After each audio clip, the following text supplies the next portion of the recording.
Assalamualaikum warahmatullahi wabarakatuh.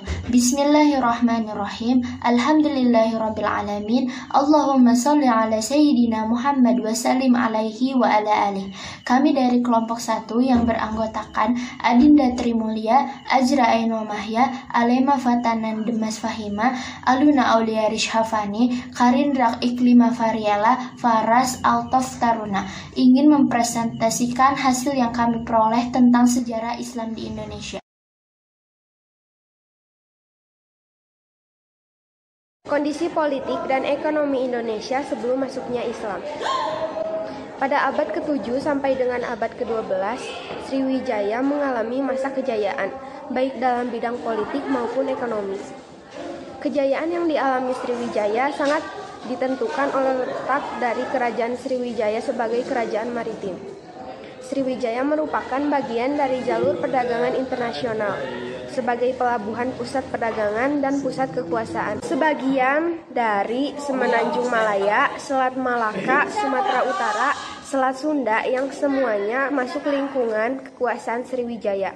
Sriwijaya sebagai pusat perdagangan dikunjungi oleh pedagang dan Parsi, Arab dan Cina yang memperdagangkan barang-barang dari negerinya atau negeri yang dilaluinya.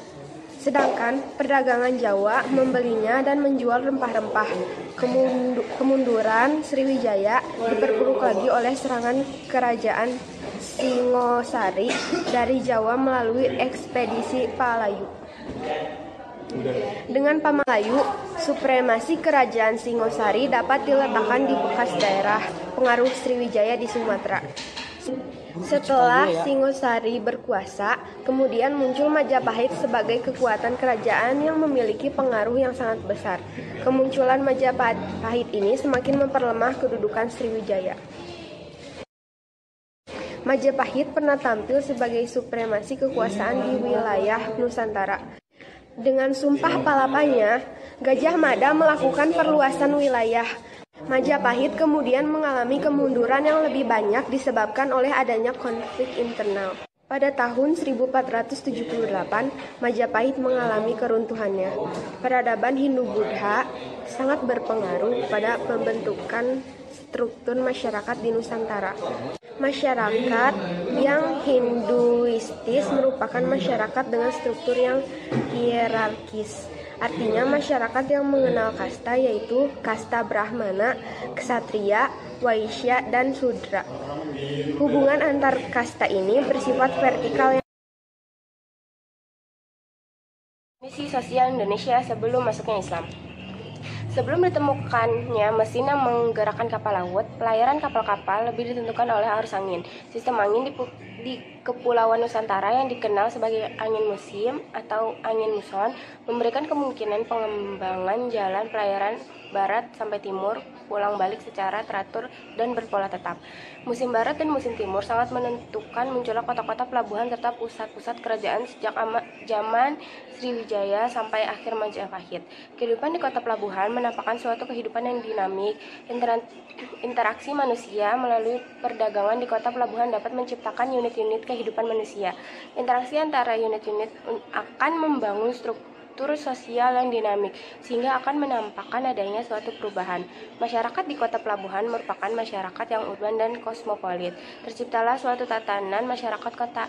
Interaksi tidak hanya terbatas pada pertukaran barang-barang ekonomi, akan tetapi terjadi pula interaksi budaya antar kelompok masyarakat. Masyarakat di kota pelabuhan merupakan masyarakat yang urban dan kosmopolit. Terciptalah suatu tatanan masyarakat kota. Interaksi tidak hanya terbatas pada pertukaran barang-barang ekonomi, tetapi terjadi pula interaksi budaya antar kelompok masyarakat. Dengan demikian, kehidupan masyarakat di kota pelabuhan akan menciptakan suatu masyarakat yang terbuka. Dalam masyarakat yang seperti ini akan memudahkan masuknya unsur budaya dari luar. Apabila unsur budaya itu mampu membangun suatu tatanan kehidupan yang mapan, maka akan menjelma menjadi suatu peradaban.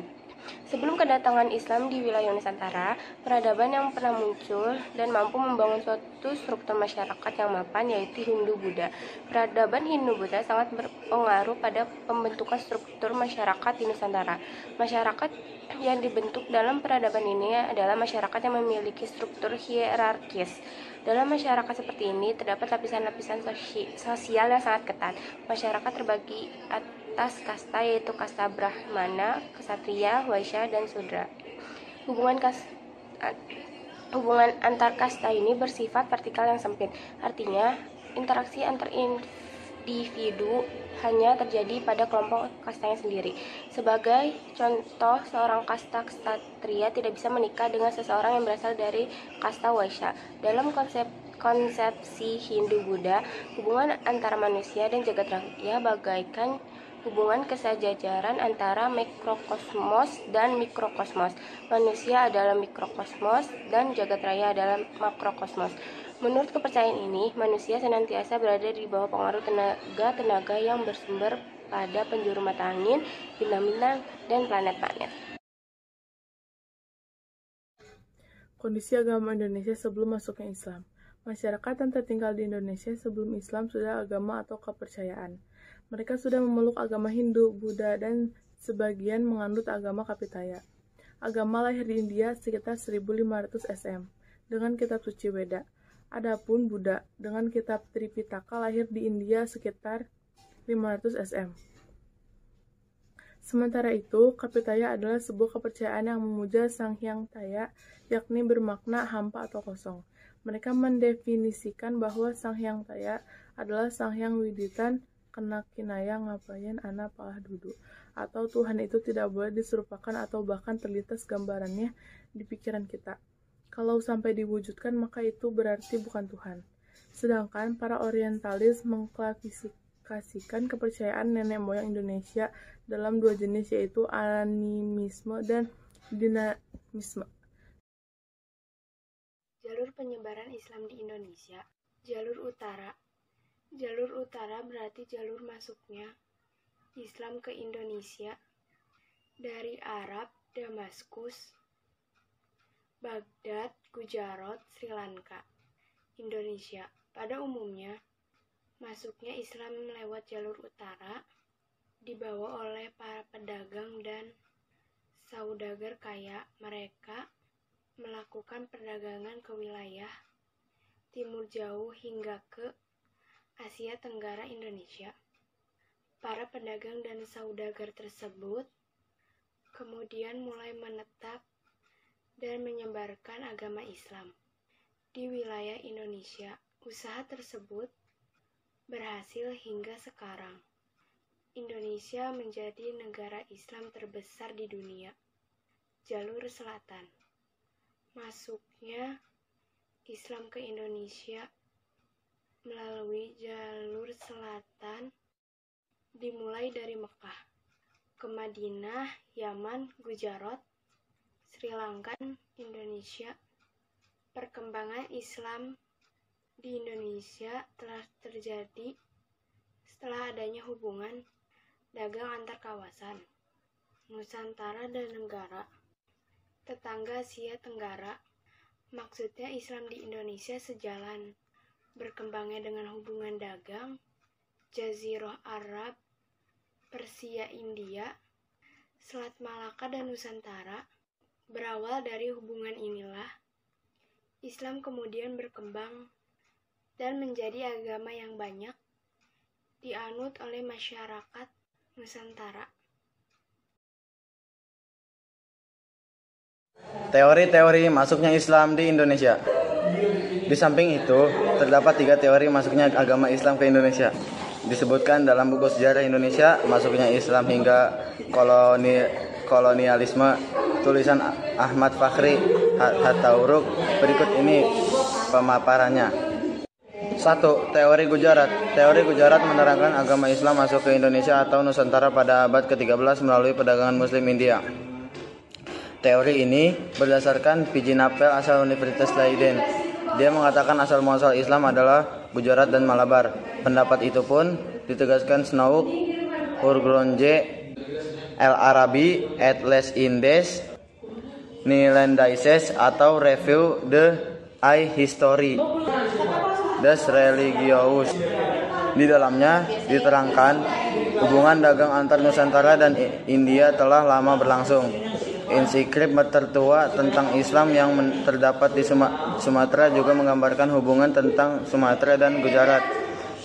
Mokwete turut berpendapat tentang teori Gujarat, di mana menurutnya agama Islam di Indonesia berasal dari Gujarat. Hal yang mendasarinya adalah batu nisan di Pasai, utara Sumatera pada tahun 1408 M. Batu nisan itu punya kemiripan dengan nisan Maulana Malik Ibrahim di Jawa Timur. Kemiripannya adalah bentuk seperti batu nisan di Cicambai, Gujarat, India. Teori Mekah. Teori Mekah pertama kali diutarakan Hamka dalam perhelatan Dies Natalis PTAIN ke-8 di Yogyakarta. Dia mengungkapkan hal ini sebagai koreksi teori Gujarat. Teori Hamka menjelaskan Arab Saudi punya peran besar atas masuknya Islam ke Indonesia, sebab menurutnya bangsa Arab adalah yang pertama kali membawa Islam ke Nusantara, lalu diikuti Persia dan Gujarat. Namun, ia menerangkan bahwa masuknya Islam adalah sebelum abad ke-13 Masehi, yaitu 7 Masehi atau abad pertama Hijriah. Alasan yang mendasari penjelasan tersebut adalah pasca wafatnya Muhammad SAW tahun 632 Masehi. Kepemimpinan Islam ada di tangan khalifah. Dengan kepemimpinan ini, Islam disebarkan sampai ke seluruh Timur Tengah, Afrika Utara, dan juga Spanyol. Semasa dinasti Umayyah, perluasan berlanjut sampai Nusantara. Pendapat sejarawan Thomas W. Arnold dalam Morrison 1951 mengatakan, teori perdagangan Arab menyebarkan Islam saat berdagang selaras dengan fakta bahwa pedagang Arab pemimpin pemukiman di pesisir pantai utara Sumatera. Para pedagang itu kemudian menikah dengan penduduk lokal. 3. Teori Persia. Teori Persia dikemukakan oleh Husain Jaja di Ningrat. Dikatakan bahwa agama Islam masuk ke Nusantara dan Persia singgah di Gujarat pada abad ke-13. Hal ini dapat diperlihatkan dari kebudayaan Indonesia yang punya persamaan dengan Persia.